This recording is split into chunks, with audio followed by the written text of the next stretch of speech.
नमस्कार दर्शक बंधु, वेलकम टू सुचि किचेन। आज आम मैंने बनवाई जाऊे मसला भेंडी।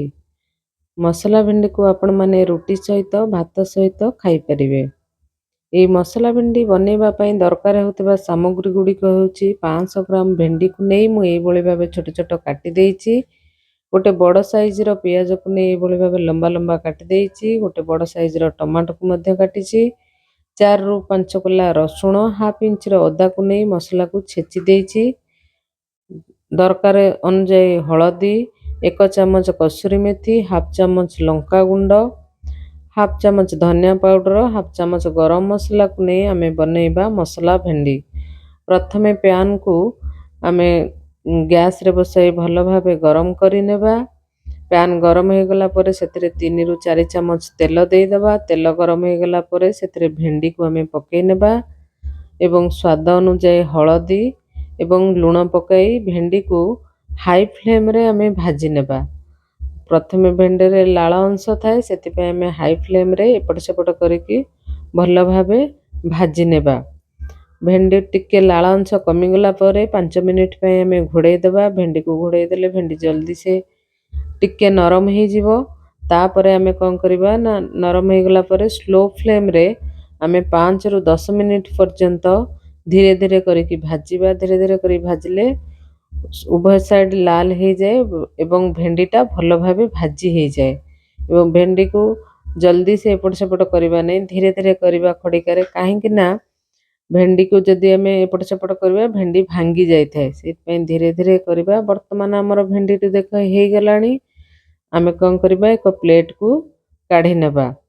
एबे से कड़ाई को गरम करी आमे सेथिरे 2 ରୁ 3 चम्मच तेल देबा। तेल गरम हो गला परे सेथिरे टिके जीरा फुटेबा। जीरा भल भाबे फुटी गला परे आमे काटी रखिथिबा पियाज को सेथिरे पकाई आमे भाजी नेबा। पियाज भाजी हो गला परे पियाज को कौन करबा ना एपट सेपट करी भाजीबा। एवं पियाज को आमे बेसी भाजीबा नहीं, जस्ट पिंक कलर पर्यंत हल्का पिंक हवा पर्यंत भाजीबा। एई भली भाबे भाजीबा। टिके टिके कंचा थिबो आमे सेथिरे छेची रखिथिबा अदा रसुण को आमे पकेबा। एथिरे आमे पियाज को भलो से भाजुना। पियाज भाजी देले आमे टेस्ट टा अलगा हो जाए। सेतपे टिके कंचा कंचा पियाज आमे रखो। एबे अदा रसुण को भल भाबे एपट सेपट करी भाजी नेबा एवं दरकार हेले 2 ରୁ 3 चम्मच पानी देई मध्य मसला को कसिबा। एबे मसला अदा रसुण हमर हे गलानी। आम तेल भी बाहर आसलानी। आमे एई समय रे कोन करबा ना गुंड मसला पके दबा। दरकार अनुसार लंका गुंड, धनिया पाउडर एवं गरम मसला, टमाटो आकु पकाई भल भाबे भाजी नेबा। एवं स्वाद अनुसार लूणटा देले टमाटा भल भाबे सिझी जीवो। सेति पे एई समय आमे लूण देई दबा एवं भल भाबे कसी देई टिके किछि समय घोड़े देले टमाटा जल्दी हो जाए। वर्तमान देखुन हमर मसलाटा हो गलानी। चारियाडू तेल भी बाहर आसलानी। एबे आमे ए भले भल से भाजी दे कि कोन करबा ना जो भाजी रखितबा भेंडी को ए समय रे आमे पके देबा। पके दे धीरे धीरे आमे गोळे कि एपट सेपट करी गोळेबा। ए समय रे जोर मध्य गोळेले भेंडी भांगी जीवो। सेति पे आमे धीरे धीरे एपट सेपट करी बा गोळे नबा मसला रे भेंडी को एवं कसूरी मेथी को ए समय रे भल भाबे पके गोळे दबा।